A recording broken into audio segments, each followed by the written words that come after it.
Blackstone, law is the embodiment of moral sentiments of people, highlights the significance of law in reflecting the values and principles of society.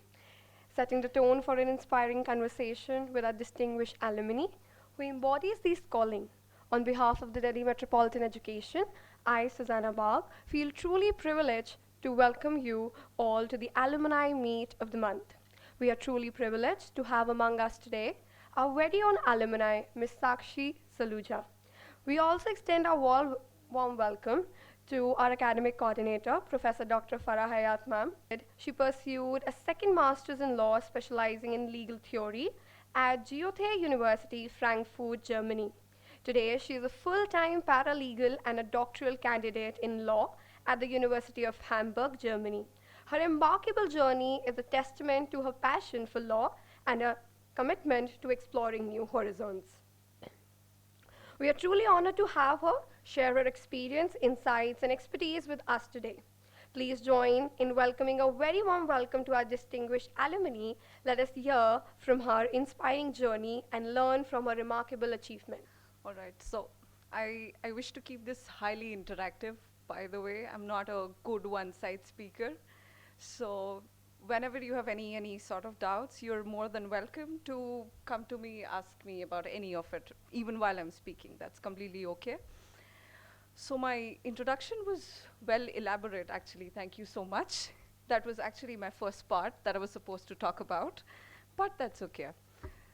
So I'm Sakshi Saluja, as she mentioned, and it's been a while since I've been here. It feels surreal to completely, I don't know how to say that, but it feels amazing to be here again. And it's been 5 years or something now that I've passed out, and I had no idea where I could have been, but I was there where you all are, and this is no sort of lecture. All I can say is that I want to share my journey with you, tell you that I deviated like 100 times. I had no idea what I was doing most of the time. Till date, I still doubt myself. But I think at the end of the day, I think anybody can do it. That's all I think. So I'll start my presentation. Also, all the credits for my presentation go to my sister. She could have been here, she isn't. So she flew back from Delhi to Chennai today. So yeah, that's my Instagram handle. Sometime back I started a little bit of informal consultation also. I realized while I was planning out my journey to Germany, I had zero help. I had no idea whom to talk to, what to do about it. I researched on Instagram, YouTube, every sort of every sort of social media that I could think of, but I had to still figure out a lot on my own. Literally, even if you type today LLM in Germany or something of that sort, you really wouldn't find anything informative. And that was sad because I had to convince them. How do I go there? So I had no proof, no evidence, no alumni that I could make them talk to, or people who were ready to share what they really wanted, what were they doing there. So, which is how a couple of months back, I thought, let's start this, even though it's nothing huge, but I do it over the weekends, and I think it's going pretty good for me. So, yeah. So you know, who am I? I passed out in 2020. It was great being here. I had no idea what I was doing in my first year. I have no idea what all years you guys belong to. Could you tell me? Like, are you beginners or how is it? All of you are fifth years?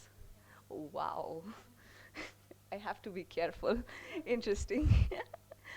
But okay. So yeah, that was the year when I actually decided what I wanted to do. I was still not sure, but yeah, it was around, I think, fourth or fifth year when Mr. Kush was teaching constitutional law, and probably it was how he taught, what he taught. I realized that this is interesting. Let's give it a shot, and I did it.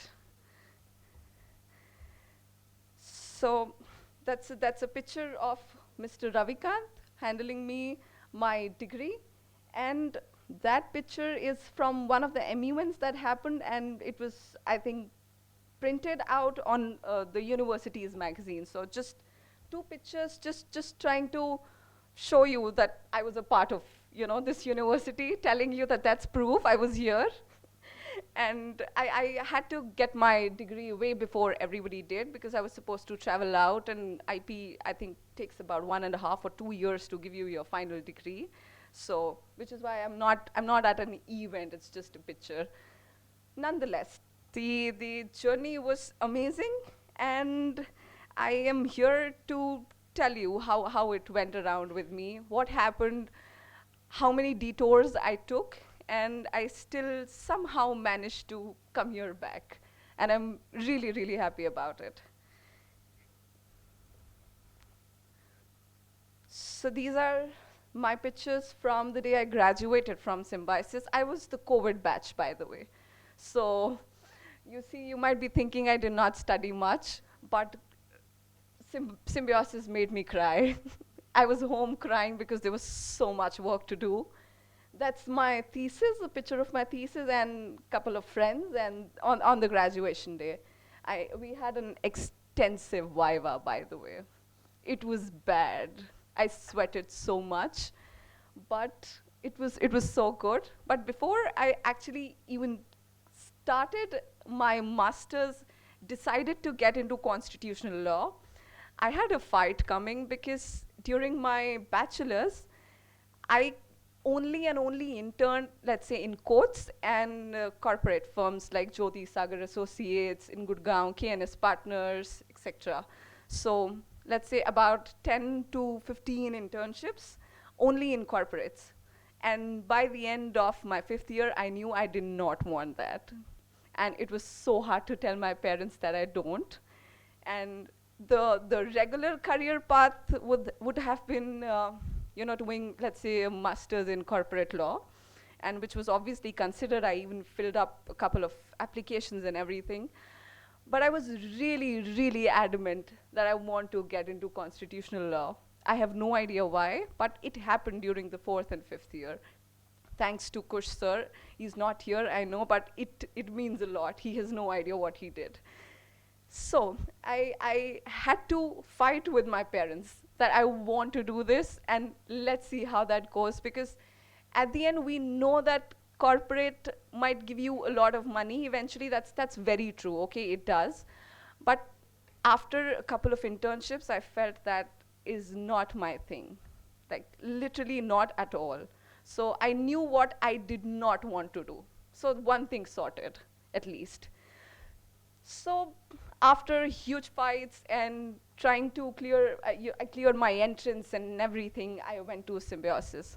And I think I stayed there for about 2 or 3 months. During my final period, when I was writing my thesis, I had my viva over there. And then I had another trip to get my degree and everything, which was a huge ceremony. It was amazing there. So that's exactly when I realized that I could do well in academics. Why? Because we were supposed to have a mandatory publication.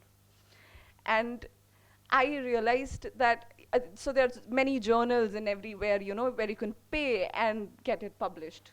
I'm sure you guys know about it, but I wanted to do something where I don't have to pay, and they select you on the basis of your, I don't know, your writing maybe. And so I tagged along with a friend of mine, and we decided to write a bibliometric paper, which we had no idea what it looks like. So we learned how to do it, and thank you YouTube for that. And finally we wrote a paper, and then I got my first publication in the University of Nebraska. That is when the time I saw my name on that paper was the rush I was probably looking for. And that is when I realized that I should do something here. I just don't know what. I don't know how to get money out of what I've learned. And once this ended, I was among the top 3 students of my class. I scored really well. I had no idea how, But I think it was a lot of crying that led to that. So it was fun, really, really fun to pursue a master's in something I really liked so much. And and then came the time when I started practicing. So even though I was almost sure that I wanted to do something in academics, I didn't know whom to talk to about it. I did, like my parents, they're teachers, so you see, and they're not lawyers, so they don't know how this goes. I was in this on my own completely. And and then I practiced for 1 year. I practiced for judiciary. I gave a couple of exams. Probably you guys are also planning to or have given some or something like that. I did all of that, and after I joined classes. I paid money for it. My dad paid money for it. And and after a couple of months, I told him, I don't want to do it. What to do now? So we've spent money. I have studied, I've done my master's, and I'm trying to practice. I did practice. I got a couple of cases too on my own. I didn't even ask for them because they were somewhere in the family, so I got them. And I had to do them by the fact that I was a lawyer. So I did them, but that was not the kind of rush I was looking for, probably. It was okay, but I started secretly researching more. I wanted to do something that I really wanted, but I just couldn't find it. And which is when I found a place where I could actually do something. So I had never ever thought that I wanted to go out of India. Never. I was actually against it. Probably you guys are too. And coming from the stream of law, it was extremely difficult to even think about it because laws are stringent. They are not versatile, they are not universal, they don't go around like that. Which is why it was extremely difficult to even think that I could do something outside my country. And US and UK were, of course, the immediate answers because you know where our constitution is borrowed from. But but I realized that I did not want to get into the procedural aspect of law. It was not fun for me to get into litigation, and I discovered that very soon. Not very soon, honestly. I wasted a lot of years. I have white hair now, so not so soon, but I did decide that. So Germany came into the picture. I have no idea how, probably a Instagram reel, that's all. And which said that education is free there. So I knew how to sell that. So I thought this is probably the point where I can tell my parents. But then I researched more. As I told you, there was nothing available online for LLM. So I had no idea what to do. I I just Googled everything. I went on university websites, tried to read all the requirements, their eligibility, everything I had to do on my own because there was literally nobody talking about it. It was too hard, which is why I was running really late. But then after a lot of research, I came up with the fact that first it was not free. So I was a little sad about it. But it's okay. It's cheaper in comparison to other countries. Maybe that's how I convinced them. So that's how I decided that okay, fine, I can go to Germany because I anyway cannot practice law there, and which is something I anyway did not want to do. So why not go for cheaper options? So that was the cheapest one I found, and I found good ways to convince my parents.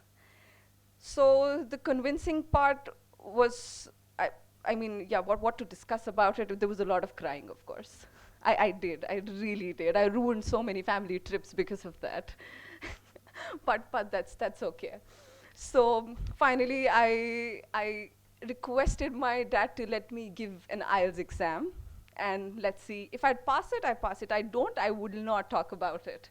So he said he was okay, and I did. I scored a 8-pointer there, and that's when my actual journey started. I started researching about more universities and what sort of programs I can find there. And eventually I could apply to, let's say, I think six universities, I think, because I was already running late. So I had to go for the winter semester in 2022, which starts in October. So I was already late because this is, I think I'm talking about April or May. This is when it started. So I'm already very, very late. But I anyway applied to a couple of universities, and touch wood till date, I'm so proud of myself, and my parents were supporting me on that. I got admission in all of them. And that was the day my mom realized, oh shit, she's gonna go. so that is the day it got all of a sudden more real, when I got an acceptance. I did not spend like a lot of money in my applications. All I did was spend a little money on the exam I gave. The applications were free. So I just applied for all of it, tried to make my applications excellent, as good as I could at least. And and finally, when my acceptances started coming, I knew that now it's finally time. It's a time to apply for a visa now. So I had to decide where I want to go now. So I really wanted to go to a central place, which is why I decided on Frankfurt. And this course was extremely niche. So I knew I wanted to get into the more theoretical aspect of law, wanted to know how do people write there, wanted to get in the system, even though my course was 1 year. But I knew, so in Germany, you can extend your studies, which is not a problem at all. So all I had to do was that just be there and let's see how that goes. So yes, in December, I think it was December 14th, when I was in Germany in 2022. I was already late, my semester had started.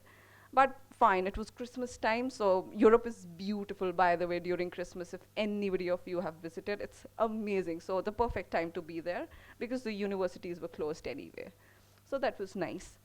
So as soon as I came there, I realized that nobody's paying my bills now.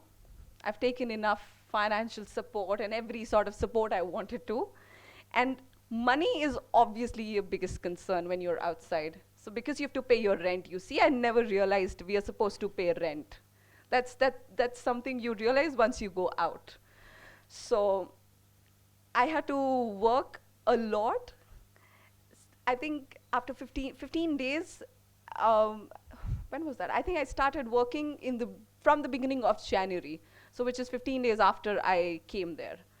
And I found a job by mistake. I was just there at a bar, met a couple of my friends, and there was a board. We are hiring part-time, people, and there was this Indian owner, and I asked him, "Do you have a job?" He said yes. So I knew finally I have money and a way to pay my rent now. Even though when you come to Germany, you come along with a blocked account. We can talk about it later once if anybody wants to, know more about it. So I had some sort of financial support already, but I knew that support is just for 1 year. So that was all my savings and my parents, and we pooled in, and that's how I went. So I knew that I have to save that money. So getting a job was my primary focus at that time. I just wanted to start working as soon as I could. And that's the day I went for a trial, and I was good to go. So that picture on the extreme right of me is the first job I ever got. That was as a waitress. I'm not waitressing there, but that's my crew, basically. I was working with those people, and surprisingly, all of them, most of my friends actually, they were doctors, engineers from different countries. So there was no shame in working. I mean, it felt a little weird, honestly. Why? Because I came there with a master's already, and I'm pursuing a second one after 5 years of law. And it felt a little beneath. I don't know how to say that. But then I saw what happens there, and I realized that this is great. And this was my second classroom. I learned most of the language that I learned was here. I talked to people, I served beers to people, I worked for tips, and I cleaned the kitchens. And at the end, it was exhausting, of course, extremely exhausting. I wanted to get out of it as soon as I could, but it supported me. My boss was amazing. So I knew that this might be exhausting, but I can't run away from work. So how long you can be dependent, on anybody else? It's not just your parents, but anybody in general. So that was my first job. And actually, the picture in the mirror, is my second job that I'll come to in a while. And that's just the food I ate there for free. Because I worked at a restaurant, so the perks that you get are free food. So that's one good thing. So one meal was sorted, always. So during my time at my first job, which was at Tap House, so they served a lot of beers. So I know way much about beers that people should not know. Seriously, that was too much. But I was, as I said, I wanted to get out of it, but I was constantly looking for jobs in my field. That was really, really important for me. And after a couple of months, I found this random advertisement on Google, I think, where a master class was being conducted at the Max Planck Institute in Heidelberg. So they were supposed to have an interview, and they judge you on the basis of your academic records and everything. It was no big deal. I just applied for it, and let's see what happens. I was called for an interview. It was maybe for half an hour long probably. And after, I think, 1 week or two, I received an email that you were invited to attend the class. And so I had to interview myself for the class too. See, that's how these people judge you. They want to know you as a person. They did not ask me any theoretical questions. Literally nothing about the law. Literally nothing. Just why I came here, how things are happening, and what are you doing here? That was their main concern. So nonetheless, they selected about 50 students. I was one of them. I got to attend the class, which was about 5 days long. So I traveled from Frankfurt to Heidelberg, which is about 2 hours at least one side. So back and forth for 5 days. And by the end of the class, I realized that I want to work here. This looks nice. So, I'm trying to tell you that how things happened, and how they kind of clicked. I don't know what is a better way to explain it, but they clicked there. And by the end of the class, I realized that why not walk up to the director and ask him for a job? So that was a tough job, because he was the one who was conducting the classes, and he's highly respected, a person that I would never go talk to because I just can't. So, but still, that was my only shot. I knew that. So as soon as the class ended, I walked up to him, sold myself to him. Technically, told him everything I did, things I know, things I don't, like German. I had no knowledge of the language by then. I did study some of it before going though, but I was not so fluent that I could talk to him. And then he said that we can talk about it. Let's fix an interview and talk about it. So in a week, I think, we had an interview which was 1 hour long. I was sitting without a fan, and I was sitting in a court like this, and imagine how much I was sweating. Because this was the first time I was talking to the director of an institute, who is so knowledgeable that it's so difficult to even be at par with somebody who's that good. And once you I talked to that person, and I realized that, oh my God, like this is amazing. And we had 1 hour long of an interview. He asked me everything about myself, why I was here, what's Germany for you, why this master's and everything. And I was completely honest with him, by the way. He asked me a couple of things I had zero idea about, which were about the course that I was doing, by the way. So, but the point was about the one lesson I learned was, be honest, at least in your interviews, because they will get to know eventually how bad you can be at whatever you lied about. So just be honest. So that's what I did. And by the end of that interview, he asked me, can you join from the next month? And that was the day I started working. next month. And I traveled to Heidelberg about 2 days a week. And and I got to sit with people who are way above my intellectual level. There were meetings every Monday that happened, and I had zero idea what's happening there, which is how I knew I wanted to be there. Because I couldn't understand a thing, and why not find a way to understand it?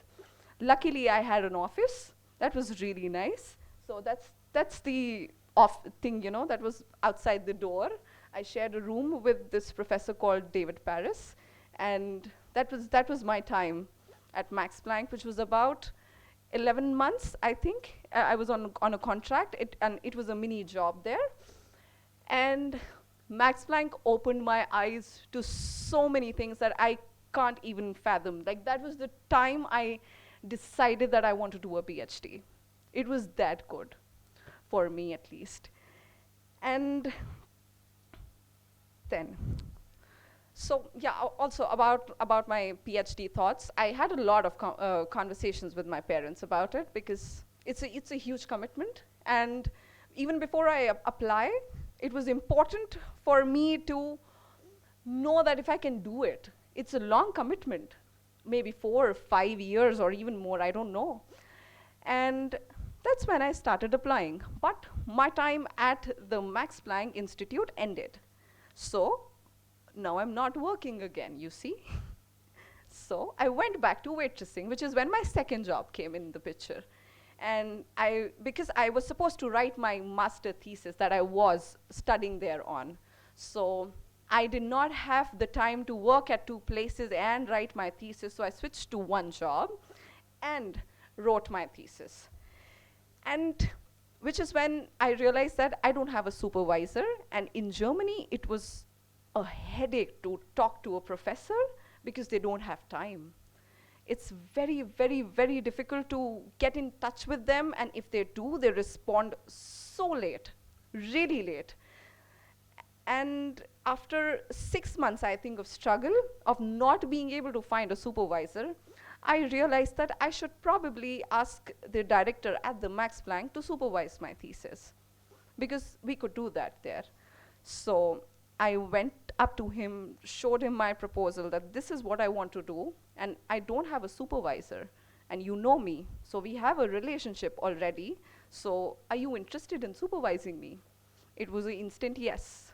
So I had my supervisor now. So that was way more satisfactory than actually completing my thesis. Seriously, because the kind of person he is was amazing for me. He was a really great supervisor. So finally, a couple of months back, actually from now, I completed my master thesis. And I got it checked, and everything was done. And I still have not received my final degree, which is why it wasn't there. I will receive it in a week now. I leave for Germany tonight, and which is when I receive it in the coming week. So I received my final transcripts and everything. I passed, and everything went good. And then in the middle of all this, while I was, by the way, side by side, I was rigorously applying for PhDs. I gave so many interviews, so many of them, and I couldn't clear even one of them. So last year was very difficult for me. I was really depressed. My parents know about it. I was very, very demotivated. I had no idea what to do with my life now. I was waitressing, and I actually wanted to get out of it, because once you get the taste of working in your field and something you like, probably you don't want to do anything else then. Even if it gets boring, that's okay. So, but still, I had to work, and I was working. And in the middle of everything, I received a job offer, something that I was not looking forward to. But it came out of one of the connections that I made during my my time at Max Planck.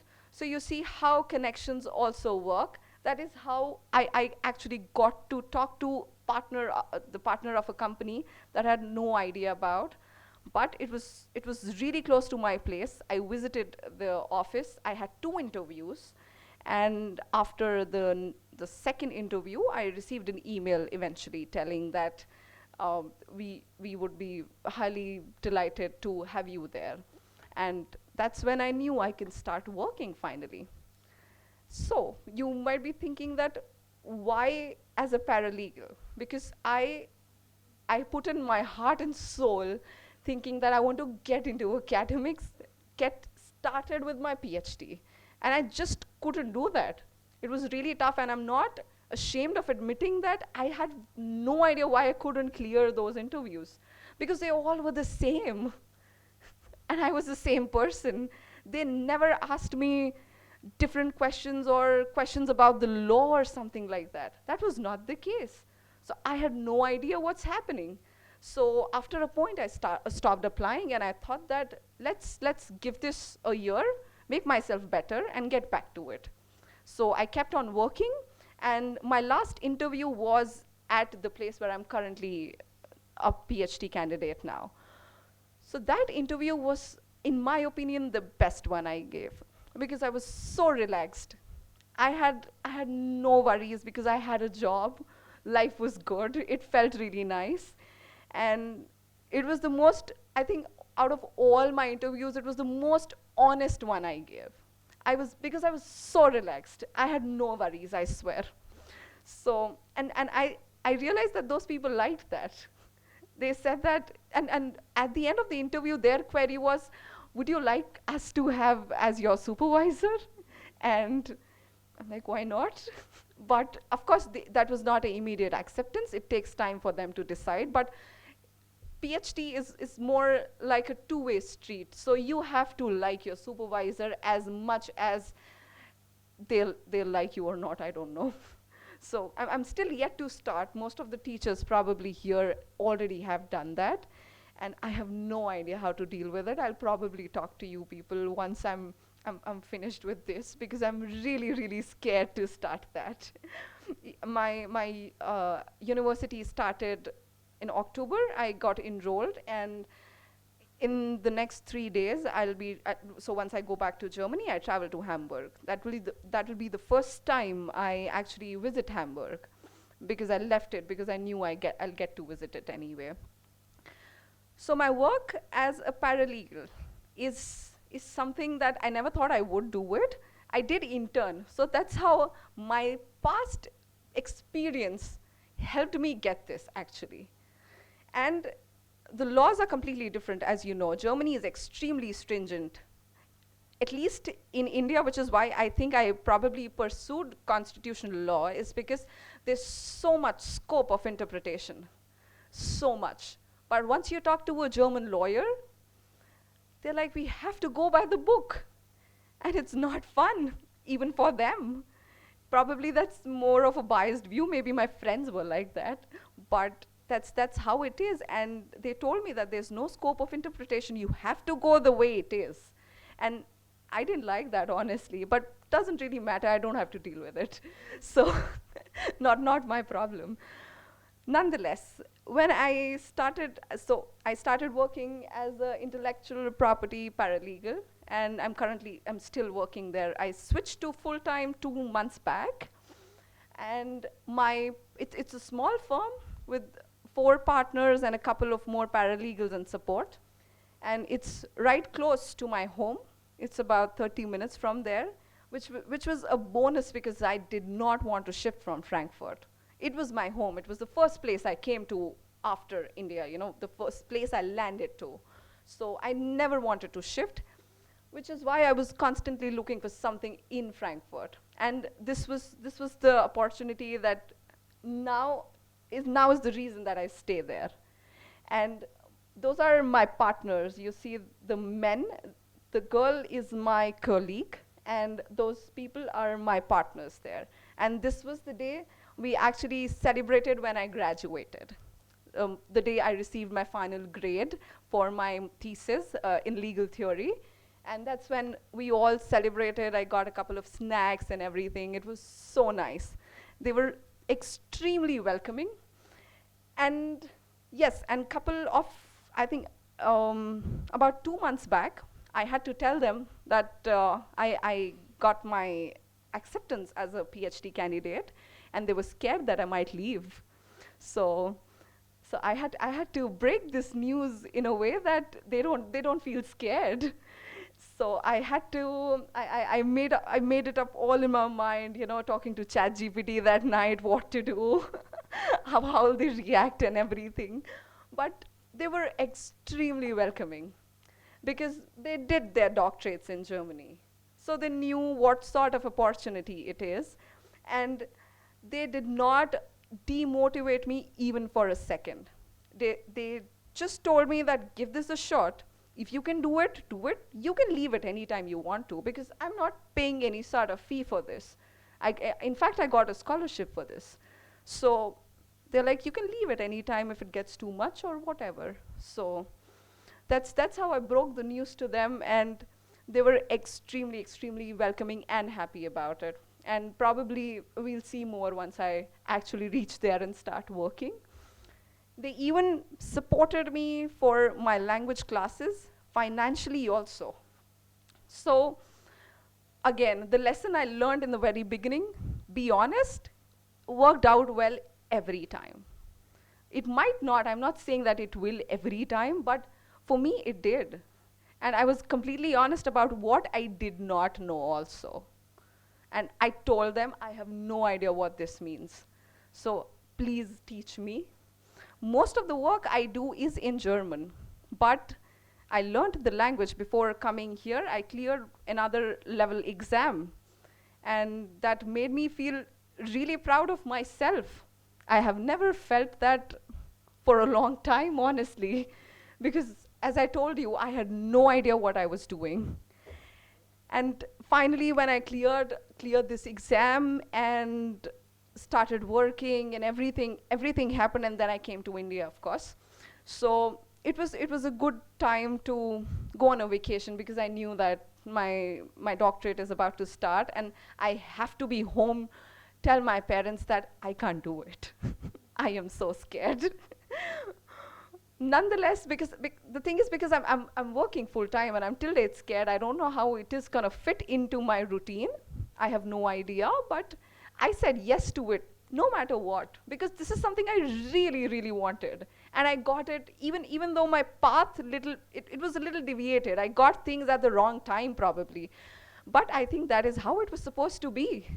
And even though my plan was different, I probably should have started my PhD last year. That's what I thought. That did not happen.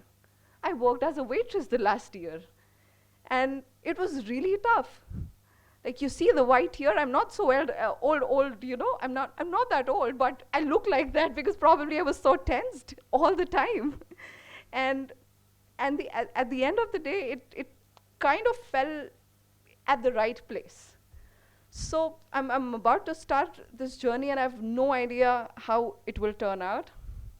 But I also was offered a scholarship for my doctoral position, which I did not plan to take because I'm working full time. So because of visa issues, I do not intend to stay a student on a student visa, which is why I chose not to take it. And yeah, that's currently the thing that's happening. So I'm almost at the end. That's my vacation time right now in India. Like these are like from this month, and that's me. I was really lucky to find some German beer in India, in Delhi. That was a very interesting thing, and that's me with my parents in Shimla or Kufri. And again, Shimla and Kufri with my mom holding cold coffee. That's Diwali, and that was me trying to blow up some balloons. So that was my time here in India, and I am really thankful to my parents that they gave me this opportunity. They gave me the space to make a decision. That was really important, because I probably could agree with them on like 100 things, like what to wear, what not to wear, and that's fine. That happens here with girls very often though. But when it's about, let's say, a life partner, your career, don't listen to them. Please don't. Because I don't do listen to them probably if they come from that field and they are well, they're well versed about it, but it's your decision. So even if it's wrong, make one yourself and fight with them if that's important. If you're very, very strong and willing about it, and you are sure that you might do something good in it, but don't let anybody make that decision for you. Just do it yourself, because then you blame yourself, which is better, right? Right? You blame yourself, not anybody else. So just do that, and I think then you're good to go. So this is the end. And if you have any sort of questions, let me know. That's my Instagram handle, legally they see in Deutschland. That was the only name I could find. And where I usually take up calls, some queries and questions if you have. And we could book a call or something like that, wherein I could help you figure out what sort of universities you might want to be in, or what sort of courses are there, and what sort of faculty you find there. That's for somebody who plans to do that in Germany. And I have zero knowledge about other countries, so that's not I'm not the right person if you are coming here for comparison. It's only and only for Germany, because that's where my experience comes from. So you're more than welcome to connect with me here if you like to. And that's my time.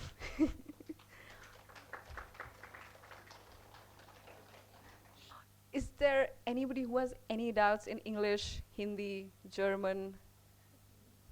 All is good. If there's anything at all, you have any doubts about Germany or anything about what I said, I am right to, yeah, perfect. So, like, first of all, thank you, ma'am, for the session. And secondly, my question is that is the language barrier really huge in Germany? Well, it depends where you're coming. So I came in Frankfurt. It was not a huge barrier, but it can be.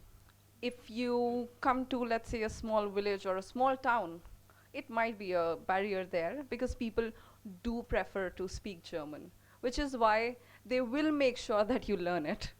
They did. I tried so long to not learn it, but I have to. And well, that's a great way of integrating, I think. Knowing the language is important, right? So sometimes we do expect people from the other country or other states to know our language. That's what they do too, so. Thank you, ma'am. And second question is, what niche is most popular in there? What? What? Like niche in law is mostly like popular in there. You mean the field, or? Yes, ma'am. As far as I see, it's more of international laws, European laws that people go for. Human rights also. Those are the most famous ones. But if you have some really specific choices, then your research has to be really good. Because you will find something in a university somewhere, but you have to look for it. So, yeah. Thank you. Hello, ma'am. Hi. Thank you for the session. My name is Honey, and I have an interest in IPR, Okay. IP law. So I saw that you did paralegal in intellectual property. I want to know what are the differences. Like we have Indian IPR and then we have international IPR. Yeah. In India, I have started exploring the field and I have realized that in India, IPR is not as that par as it is in international. True. So can Yeah. you give me a highlight Like what sort how of comparison? different? Yeah, like how different it is. Like It is extremely different. We don't have any Indian clients. That's surprising, though. Like we have a couple of them, but like not most of them are from Japan, Taiwan, China, and those places. The laws are completely different. I found it a little more less complex than what we have here. so, do you think that India can have that much level of like IPR as we have in international in future? That's not for me to say. I mean, of course, I would want that, but probably it'll take a while. We are a lot of people. It will take time, but I really hope that we actually have.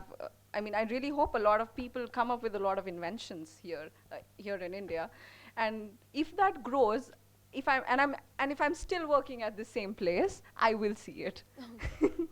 Thank you so much, ma'am. You're welcome. Is there any other doubt in Hindi? You can ask me in Hindi. I'm good with that too. Is it better to do LLM from India or LLM from abroad? Are you asking me this because I did both of them? Yes. Okay, so in India it was more rigorous. As I said, I cried. There I did not. So one, but but I worked a lot. So I cried at different places there. The program, the the program in India was definitely way more. We had a lot of classes. I did not have time for anything else. At least that is what my program was like. In Germany, that was not the case. I had way more time to do other things also. So we had less classes, but Germans are very strict in their own ways. They don't want you to write the answers that you write normally. Like, they don't expect you to write 5 pages for a 10-mark question. They don't. If you do that, they'll hate you. Seriously, they will, and I faced that. So that is, just don't do that. Just talk to the point. That's what Germans are known for. Talk to the point, be direct, don't lie to us because we know that, and that's all. So both of the programs have their pluses and minuses. What the one in the one in India taught me that, I don't know, I think I worked a lot harder in 1 year than in Germany, that I worked over the years, because I had more time to explore myself, to work at different places, which I could not do here, because somehow our education system is in a way that I don't think I could. Even if I had the time, I might have been just tired because we have so many classes. So I would say they both have their pluses and minuses. If you have a financial support, do it here. If you think that you can work on yourself and probably support yourself financially, do it. You can do it outside too, if that's the case. Thank you. Welcome. Any more questions, anybody? That was all good? Okay. Then thank you so much. It was really nice talking to you. Thank you, ma'am, for sharing your inspiring journey with us today here. Your experience and achievements are truly motivating, and we are grateful to have you and share your insights with us. We wish you a continuing success in the future endeavors. As we come to the conclusion of this event, I now request Professor Dr. Rajinder Kaur Randhawa, ma'am, HOD DME Law School, to felicitate ma'am with the token of appreciation from her end.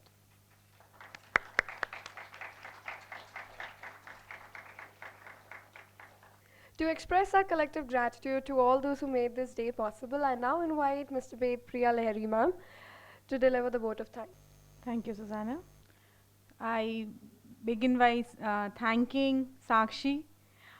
So there's a bit of a backstory here. This session was supposed to be held on 9th of October, but because you guys had internals, it kept getting postponed, and eventually we had holidays which came in unplanned, and thus we are having it today. Today is her last day in India, and she's here with you all. So she has taken time out of her schedule and delivered this lecture for us today. So thank you, Sakshi. Thank you for having the patience, and thank you for being with us here today. We are very, very grateful. We are very thankful. And I hope you learned something today from all of this, and it will help you make better choices and decisions in the upcoming years. I also thank Dr. Randhawa and our director, ma'am, Dr. Vic. They are not here. She's not here today because of some work, for allowing us to have this session, for the vision, and for this entire session, the student team, my colleague, Ms. Mansi, and together all of us could make this happen. So thank you each and every one of them. And of course, last but not the least, the very proud parents of Sakshi. Thank you, sir and ma'am, for joining us today. Thank you, everyone.